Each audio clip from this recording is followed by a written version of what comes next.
Es un gusto saludarles, colegas. Por acá les estoy dejando el primer video tutorial sobre los primeros temas de nuestra materia ejecución estratégica. Como ya saben, este material ya está alojado en la plataforma, lo pueden acceder y lo pueden descargar igualmente. Bien, vamos a empezar. Vamos a conversar en este momento sobre los temas de liderazgo, cultura, innovación y coaching. Fíjense lo siguiente, en la actualidad las organizaciones ya no pueden medir su desempeño solo por la parte financiera o la parte de ventas. Hay elementos fundamentales como son las personas, como son los clientes, como son los procesos. Pero hablando de las personas, estas están inmersas en una organización y lo que los va a caracterizar o los va a englobar es la cultura. Perdón, la cultura organizacional.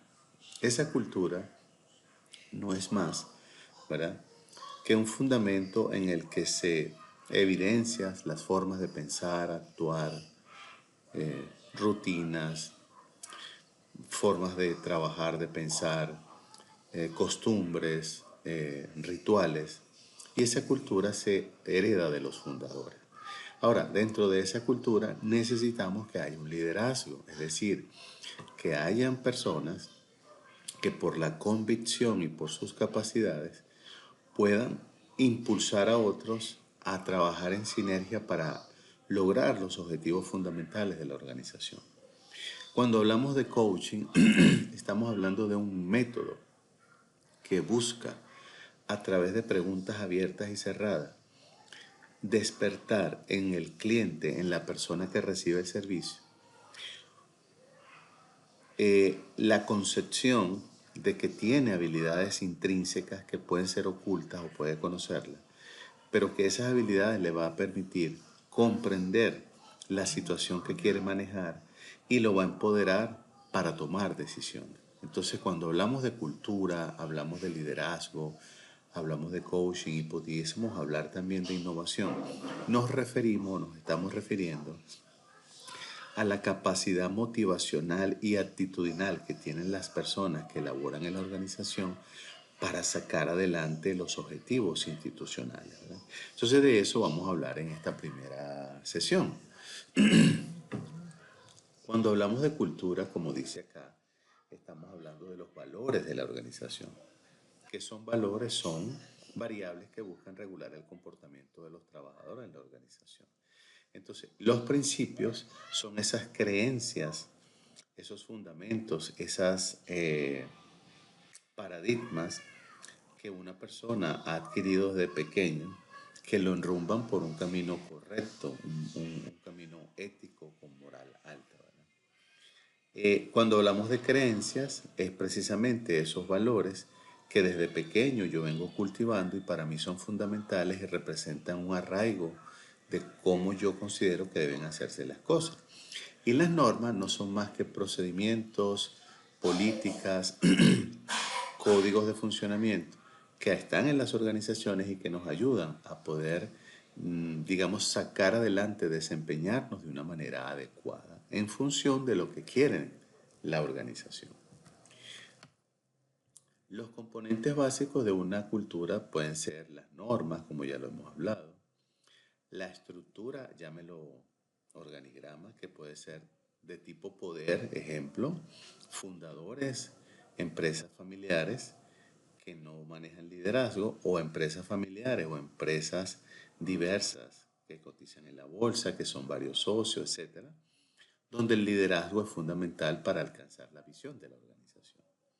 Cuando hablamos de valores de la organización, lo acabo de decir, son esas variables que buscan regular el comportamiento de los trabajadores. Es decir, si usted dice tenemos un valor en la organización que se llama calidad, entonces eso significa que todos en la organización debemos buscar a través de los líderes una comprensión y una ejecución de la calidad como un valor agregado.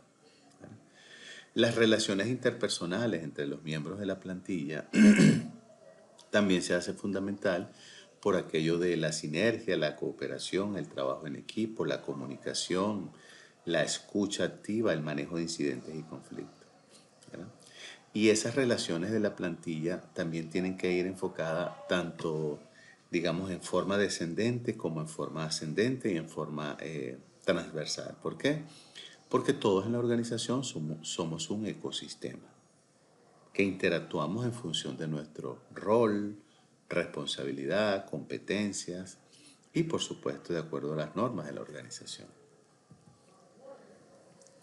Eh, bueno, pudiésemos decir que algunos componentes de la cultura que se evidencian puede ser el salario, es decir, no me refiero al salario, el monto en específico, sino a las políticas salariales. ¿Cómo maneja esta organización sus políticas salariales? Perdón, si hay un código de conducta, un código de ética. Si tenemos nuestros puestos de trabajo enfocados con procesos o procedimientos, ¿verdad? Es decir, cómo hacer las cosas. Y la misión y la visión que evidentemente representan una parte fundamental de la empresa. Por ejemplo, la misión es la razón de ser de una organización, es el presente. Es todo aquello que hacemos a diario y se caracteriza porque debe responder a tres preguntas. ¿Quiénes somos? ¿Qué hacemos y por qué lo hacemos? Y la visión es el futuro, es un sueño no alcanzado, pero es una idea de hacia dónde quiero yo llevar esta organización. Perdón, entonces esa visión debe responder a dos preguntas. ¿Dónde estoy hoy como organización y dónde quiero estar mañana? Y la segunda pregunta, ¿qué recursos necesito para transitar el camino de hoy hasta mañana? Entonces, son elementos fundamentales que distinguen a una organización. También podemos decir que en la cultura, eh, digamos, para llegar a una cultura adecuada,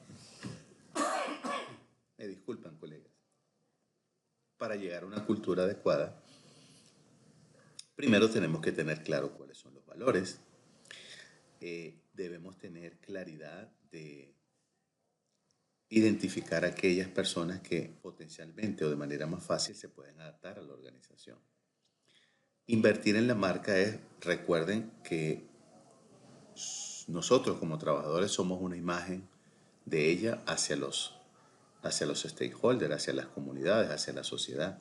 Entonces, invertir en la marca no es solo en la publicidad, invertir en la marca es invertir en el trabajador para que con su trabajo, su calidad y su disposición pueda entregar valor a la organización. Entre ellos, ejecutar una estrategia adecuada, ¿verdad?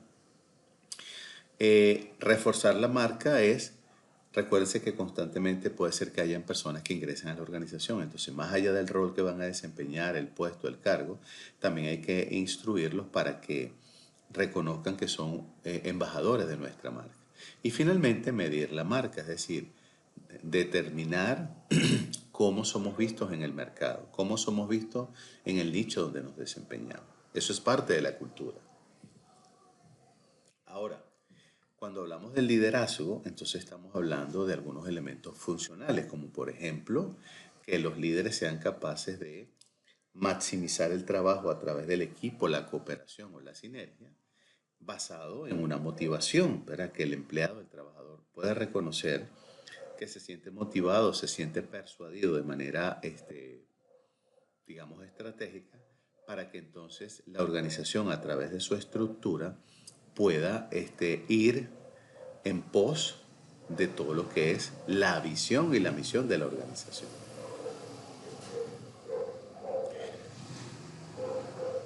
Asimismo, podríamos decir que para alcanzar eso hace falta reconocer que hay varios tipos de liderazgo. Entonces, hay muchos, le estoy colocando un resumen. Hay un liderazgo denominado los señores laissez-faire, el liderazgo autocrático, el liderazgo democrático, el liderazgo transaccional, el liderazgo transformacional. También hay un liderazgo que lo podemos llamar liderazgo participativo, otro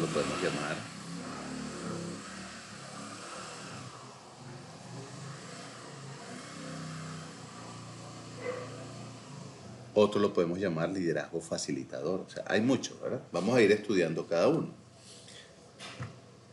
El liderazgo de la laissez-faire se enfoca en que el líder con un enfoque, digamos, positivo, persuasivo, profesional, confiando en sus trabajadores. Es decir, que da libertad a sus trabajadores de expresarse, de consultar, de proponer. Es un liderazgo bastante efectivo, siempre y cuando los miembros no sobrepasen, digamos, sus, no sobrepasen los niveles de tolerancia que debe tener el líder. El liderazgo democrático, como la palabra lo dice, ¿verdad? De alguna manera busca promover la participación de todos, la opinión de todos, los criterios de todos. Esto con el fin de entusiasmar a la gente a que opine. Y por supuesto que el líder tiene una participación, pero busca impulsar a través de la persuasión que cada uno es importante como miembro del equipo. Ese es el democrático. El autocrático evidentemente es lo contrario, ¿verdad? Es un líder, también se le llama coercitivo, un líder en donde muestran su poder. La última palabra la tiene el líder, aunque tenga algunos arraigos de democrático o facilitador, ¿verdad? Este, eh, pocas veces es abierto a que los demás opinen, entonces, y algunas veces puede ser también porque hay pues riesgos donde él debe tomar la rienda. También hay el líder autocrático que es emocionalmente desequilibrado y es discriminante, pues ese no lo queremos, ¿verdad? Está el transaccional, que es el que se basa, ¿verdad?, en el intercambio, eh, incentivos económicos, recompensas, recompensa los esfuerzos, la innovación, el desarrollo. Es un liderazgo positivo, lo podríamos decir. Busca crear un sentido de pertenencia en los trabajadores. Más sin embargo, no en todos los casos puede ser exactamente así. O sea, no puede ser una tarea a diaria de este tipo de liderazgo, pero sí tiene elementos positivos. El transformacional busca hacer comprender a los trabajadores que el crecimiento, la diversificación, el desarrollo es funcional y que sin ellos no se va a alcanzar. Entonces busca crear la participación basada en la innovación, la investigación, la innovación, la creatividad, el desarrollo. Entonces es un líder que toma en cuenta los riesgos, enseña a su equipo que los riesgos también hay que tomarlos en cuenta como parte de su formación como un líder transformacional. Y evidentemente la innovación como un factor fundamental o un elemento diferenciador. Y es que la innovación hace diferente a una organización a otra. ¿Por qué? Porque una organización que investiga, eh, desarrolla, innova, comercializa, se va a diferenciar en los demás, primero porque corre el riesgo de invertir y que no dé resultado, pero también corre el riesgo de, o mejor dicho, los demás corren el riesgo de que este proceso de investigación, innovación, desarrollo y comercialización eh, genere un paso adelante de esta organización en comparación con otros. Pasa a ser parte de la cultura, de un valor, la innovación. No todas las empresas son innovadoras, muchas lo que hacen es copiar y transformar, pero una empresa innovadora siempre va a tener un sello de calidad. Entonces, también tiene mucho que ver con el liderazgo innovador, que es aquel donde impulsa a sus trabajadores a no quedarse con lo cotidiano, sino a buscar mejoras continuas, ¿verdad? Eh, para cerrar, vamos a ver los 8 tipos de innovación empresarial que podemos trabajar. Bueno, podemos tener eh, innovando un modelo de negocio, ¿verdad? Eh, que por el momento da resultados. Eh, y de alguna manera la parte financiera es fundamental. Entonces innovan en función de su capacidad financiera. Está la disruptiva, ¿verdad? Y es cuando, digamos, rompemos todos los moldes, es decir, alteramos el orden de lo cotidiano y nos enfocamos en algo totalmente distinto, innovador, con valor agregado y valor diferenciador. La innovación de red es la que busca crear sinergia entre departamentos, empresas, instituciones. ¿Ok? Estas son las famosas alianzas. Innovación en proceso es lo que tiene que ver, evidentemente, con replantear una forma de cómo estamos haciendo las cosas y cómo las podemos mejorar. Aquí pueden entrar dos conceptos. Mejoramiento de procesos, que es una mejora parcial, o reingeniería de procesos, que es un cambio radical.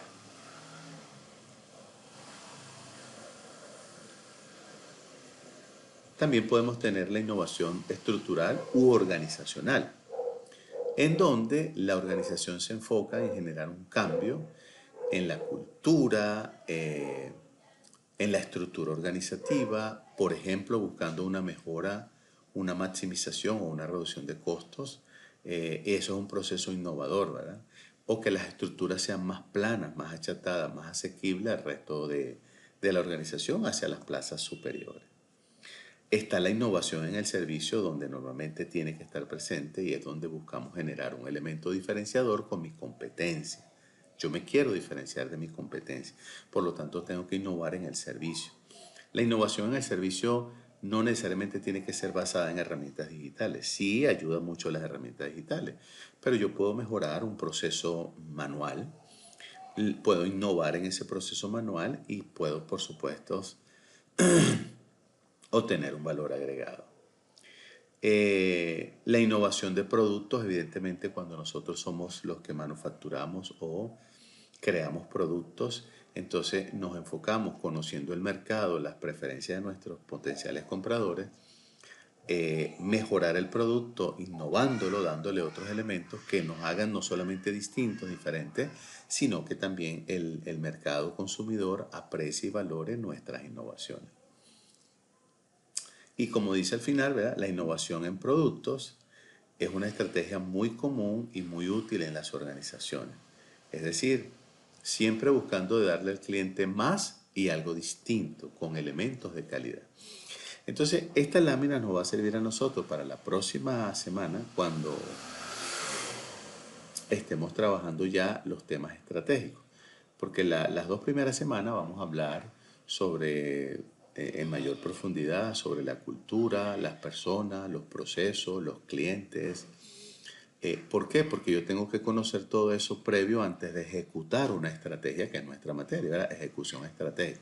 Entonces, conociendo el contexto interno, que es la organización, y el contexto externo, que es el mercado, la competencia, los entes reguladores, los compradores, los partners, los aliados, las comunidades. Entonces ahora yo sí tengo una base mayor para poder eh, establecer un proceso estratégico de cómo ejecutar una estrategia institucional. Bueno, por lo demás estoy a la orden. Si tenemos alguna consulta, duda, con todo gusto estoy a sus órdenes para aclarar cualquier duda. Por lo pronto, gracias, cuídense mucho y seguimos en contacto. Hasta una nueva oportunidad.